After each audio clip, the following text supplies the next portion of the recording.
Just start out with another difficult loss for us, and obviously very sick about that, disappointed, hurt, all the different negative adjectives you can use, to explain that game. Did not play up to the standard that we believe we need to play with. I think, giving up too many big plays again defensively. Number 4 that we talked about last week, knew he was a big-time player, and he is, and he killed us with a couple big-time routes, catches that were, one-play touchdown, 60, 65 yards. Had a couple of those. Offensively, I thought they did a good job. Penetration really hurt our running game. That we did not get that going like we would like offensively. We did a good job in the red zone to score points, I thought, to be able to get that. Defensively, we created turnovers. I thought it was a definite positive in the first half. Monty Montgomery had some outstanding plays. 2 fumbles. We ended up having an interception. That was a nice to stop that drive. But again, came back to the big plays. I think, status for Malik, I think, obviously that's a big question. He came out of the game on the targeting penalty, and there was a TV timeout there. He went and got checked out by our doctors, was able to come back in the game. Felt great. Talked to him after that play. Felt really good about it. Came back in and did some really good things. Took another shot later on in the game. Came off to the sideline. Felt a little different after that shot. Saw our doctors, and doctors pulled him from the game at that point, and then we continued to play with Brock. And his status now is a day-to-day. It'll be determined upon our doctors of what they will allow him to do. If he's able to go, then obviously he'll go. If they say that he's not ready, then we won't go. So he'll be listed as day-to-day, and it'll be determined of our doctors say, and our doctors do a fabulous job. As you guys know, any time there's any kind of injury, the doctors are going to give the go-ahead to play or not play. And it's not any coaches or any training staff when it comes to that, those type of injuries. And those guys do a fabulous job, unbelievable job. I think for me, in running this program, I think there's some things certainly that need to be different. I think I've got to spend more time helping all the facets of the game, particularly defensively and on special teams. And so this week, that's what I'm doing. I'm spending more time on that side of the ball, starting as soon as we got back, and it'll be that way all the rest of this time. If I can help out the defense in any way, and looking at it from an offensive perspective, like I would do, to help those guys out, and if I can help 2 to 3 plays, maybe that's the 2 to 3 plays that'll be the difference to win football games. We're certainly in the business of winning, and that's where we've fallen short. We have to win these games, and if I can help in that any way I can. Coach Taylor and the offensive staff have done a great job. They'll be a lot more involved in play calling and in running the offensive side of the ball. And they've done a really nice job this year with that. In our last 3 games, we've scored over 30 points, and moved the football and done some really nice things. Obviously this week, there's some, we got potential running backs that are down. We'll see where we're at with that. Tyon didn't finish the game. He'll be a day-to-day as well. Cooley will be listed as day-to-day as well. He's another guy that didn't finish. So a little bit beat up on that side. But again, we're going to go out there and play with the guys that are healthy and that'll be available to go play, and that's what we're going to have to do. Virginia certainly has some talent on that football team. Really good wide receivers, big guys that can run. Brennan Armstrong led the country last year in passing. They're obviously a new team this year with the new coaching staff doing some different things offensively. I think it all goes through Armstrong. He runs a lot better than probably people think. He's got speed, he's got toughness, and we all know he can throw the football. So I do think it all comes through him about what they're doing. They do want to establish the run. They have a solid running backs that can do that. And then defensively, I think they do a good job defensively with keeping everything in front, not giving up a lot of big plays. and really just trying to make the offense move the ball, drive the ball down the field. They've been excellent in sacks. I think we're leading the conference in sacks, but I think they're number 2. They do a good job of getting after the passer when it's obvious passing downs, and they rush the passer really well. They've struggled on the road this year. They've won both their home games, and they're very similar in the fact that they're sitting there 2-3 like we are in search of a win. And I know we're certainly going to get their best shot. It's going to be at home, but it's really about us putting together a great game plan, about our guys going out and execute and make plays, and about us coaches of putting our guys in position to make plays. And don't ask them to do things that they struggle doing. I was like, that's poor coaching when we do that. So we got to do a better job in that aspect as coaches. Scott, you mentioned that Lance Taylor's going to get a little bit more involved with play calling. I'm curious, does that mean he's going to have a little more input on the opening script? Is he going to get play calling for a drive here or there? I'm curious, what exactly is that going to be? Yeah, all of that. We've been this way, and I've been this way my whole career offensively. Our guys in the offensive staff room have great input in what we do offensively. And when I say great, hey, let's run this play, we write the play down. We go out and practice it all week long. So there's been great input by Coach Taylor, by Coach Thomas, all of our coaches. On game day, there's great input. All of us have worked really well together, and they'll continue to be that. But if I'm spending more time looking at the other side of the ball, then Lance is running that run. And then on game day, Lance has called plays in this year. And he'll continue to do more of that. But I have to do everything I can to help this team win. That's what it's all about, and that's why he's going to be more involved with that because of the time that I'll be spending on the other side. Scott, when you look at the big plays on defense that you've given up, is there any common theme? It seemed like last year guys might have been out of position. It seems like that hasn't been the case this year, but you're still giving up big plays. Yeah, it's it depends on, obviously you go back to some games. There was the big plays in the Florida State game, where we're getting isolated. I think probably one of the common themes is when we're getting some really good receivers isolated one-on-one with a safety. Safety's more, their role usually is more run stopping, not one-on-one covering a guy. And we got to do a better job, and that's what I'm talking about, of having our guys put them in position to be able to make their plays and not put them in position to where it's going to be very difficult. It's very difficult. I don't care who you are as a safety to try to cover Flowers. He's a tremendous receiver. The first touchdown that he had, Minkins is right there. We had a corner underneath it. That was an unbelievable play. He goes up and dives and catches the ball over the shoulder and stays on his feet and scores. It was an unbelievable play. The second long one that he had, that's on us because we isolated Minkins one-on-one with him. That's not Minkins' fault. That's our fault. And because he had all the field to work with on that post route. They max protected. We didn't, we couldn't get a pass rush on that, and we get beat on that. That's where I'm talking about for us. We got to do a better job of putting our guys in position where they can make plays. And I think, and then some of it was tackling. I think, some of the big plays early in the year were missed tackles. We got a guy right there. We missed a tackle, and then it goes for 40, it goes for 50. But those are back-breaking plays. Those big plays are back. And you can stop somebody for 70 plays on defense, but if they hit 6 of them, you're gonna have a hard time winning. So you can't have those. You got to get them down. And the biggest thing, and what I've seen really good defenses do, is that offenses can move the ball, and it's not about the yards. It's not. You can give up 500 yards, but if you give up 17 points, you got a great chance of winning. Because when you get into the red zone, and our red zone defense has been solid this year, but when you get in the red zone, you got to hold the field goals. And if you hold them to field goals every time, then you got a chance to win. And so it's about getting them on the ground and not giving. As a play caller, if I got to call 3 plays and it's a touchdown, man, that's easy. That's easy work. If we got to drive the ball and we got to go 14-play drive and we're scratching and clawing, to try to get a touchdown, that's going to happen. But you can't do that 6 times in a game. It just doesn't work out. It's just hard. But the ones and dones or the twos and dones, that's where you got to eliminate those.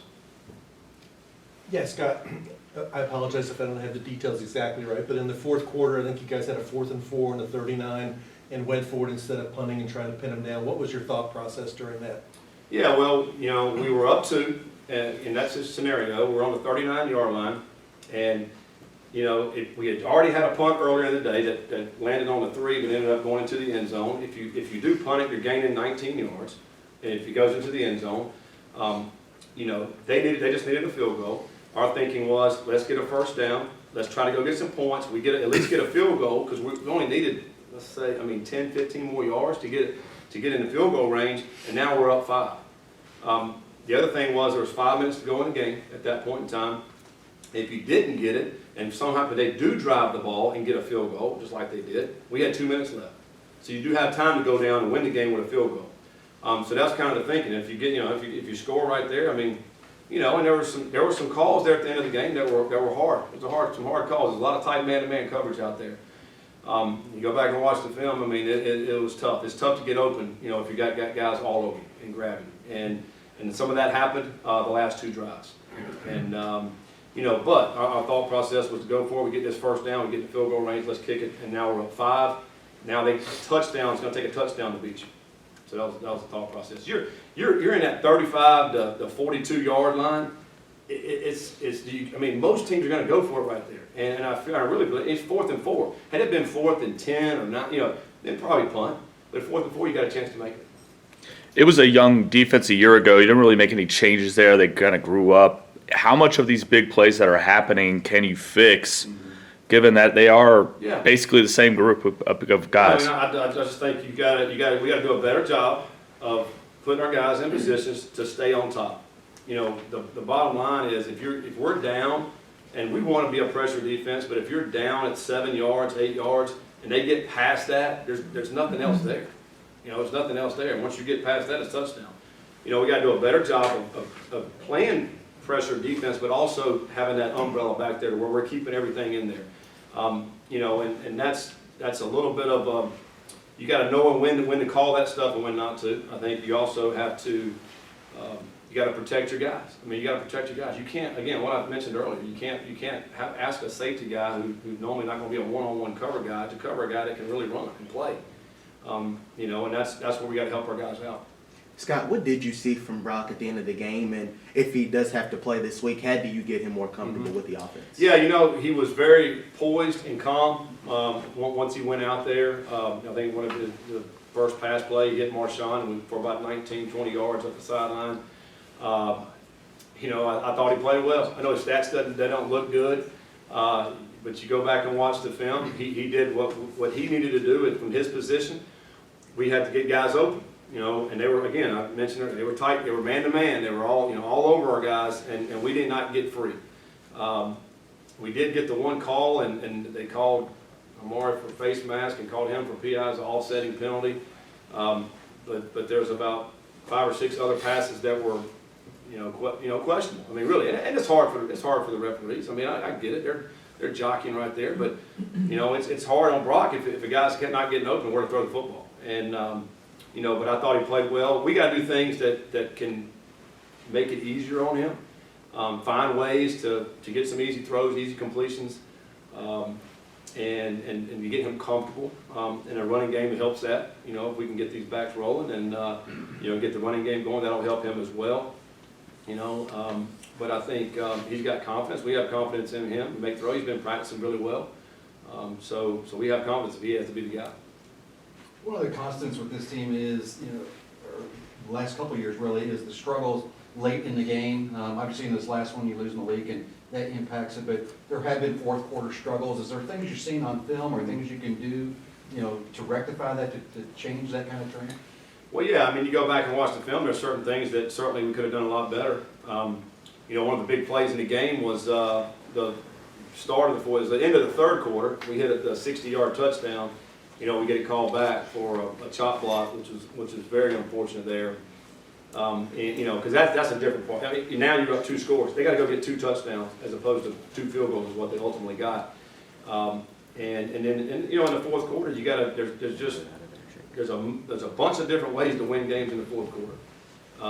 And we have not done that. I mean, in a lot of them. You know, we did it in the Central Florida game. We did a great job in that game down there. you know, you gotta occupy the ball if you're on offense, and then when you are driving it, you gotta get points. You know, just like we had the 4th and 4, we're down on 39, it was a good drive, we took the ball down the field. Right there, and you're gonna win the game, get a first down. You know, get a first down, kick the field goal, or make the touchdown to where now they gotta go drive and get a touchdown to win. You know, instead of putting it on our defense to hold them to a field goal. They did a good job. They broke off a good run, and then we held them to a field goal opportunity. All right, we had another opportunity. We had another chance. 2 minutes to go. Go down and get a field goal, and we just couldn't get free. I mean, we couldn't get free to go get that. So, yeah, I mean, there's plays there that got to be made, but we got to go out there and make them. Scott, can you kind of take us through the week? You're changing the way you're kind of handling things, while you're also I mean, Malik means so much to what you do offensively. So how do you balance that, not knowing if you're going to have him? Is that something they update you on hourly, daily? Yeah. No, we certainly get the update daily, you know, and kind of where we're at with everything. And then, you know, as we go across game planning, you know, it's really watching the film. What are they going to do defensively, offensively, and how can we attack that? You know, obviously, if you got a Malik plan or you have a Brock plan, I mean, it's some different things that we would be doing. I think offensively, I mean, and Lance can talk a little bit more about it. You know, kind of coming up with the, you know, plays that we feel good for Brock to run, or plays that we feel good Malik can run offensively. And I think that's how you approach it. And as we get closer to the end of the week, we'll obviously know a lot more about how we need to approach the game plan with that. And then, you know, I think for me, it's just spending time in both rooms. I mean, I'm going down to the defensive room, I'm in the offensive room. And, you know, I mean, we're here all day, all night, so, you know, it's just a matter of just spreading out the hours throughout the day to figure out the best time to utilize myself. But meanwhile, the guys are, you know, working their tails off trying to come up with the best plan. Okay, two quick questions. You mentioned Tyon and Travion being kind of day-to-day.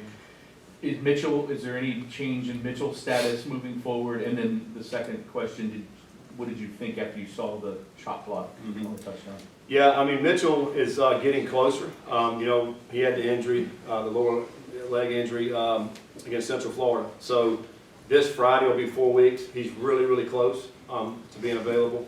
We'll probably know more with him probably toward the end of the week. But he is getting really, really close. You know, the chop block, you go back and watch the film. Caleb tries to cut the 2-eye, the shade.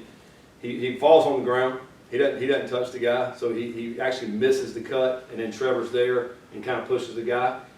But Caleb's not. He didn't touch him. But as the referee's back here looking, I don't think he could probably tell if he made the cut or not. But he actually just jumped on the ground, and then the guy kind of fell over top of him. You know, and so that was a tough call, and it was backside, and we hit the front side. You know, and the linebacker, we didn't even block the linebacker that Trevor was supposed to be going to, and he ends up missing the tackle. It was a great run by Jordan, a big play in the run game, and obviously a big play in the game. So, you know, it's just hard. You know, we're not getting great calls that go our way. I would just say it that way. Not criticizing the guys because I know it's a tough business that they're in to get it right. We're not getting a lot to go our way. Scott, you said you only took 2 shots after the second one just went, you know, just one done. So was that concussion or what was actually the nature of? You know, I don't know what they termed it as, but it was he was dizzy, you know, probably concussion-like symptoms, and you know, but after, like I mentioned, after the first the targeting, where he stayed down the field, the reason why he had to come out of the game was because he was down on the field. All right, so you have to sit out for one play. Well, and then it also was a timeout during that play. So he went over there, got evaluated, and came back. He was fine. I mean, he said, "Oh, feel good, let's go." He actually didn't want to miss a play. Actually, it was right there because we had so much time because of the TV timeout. And I said, "Well, you got to sit out. You got to sit this play out because you know you were on the field." But so then it was later on that, and I didn't even see him after that. The next hit, I was just told that Malik can't go. So I didn't even talk to Malik after that. So, and obviously I talked to Love, our trainer, later on to find out and said, you know, the doctor said, you know, no, he's not going to go. Yeah, you mentioned you'd be more involved with defense and special teams. What is anything specifically prompt you to sort of make this change at this point now in year 4? Yeah, losing games.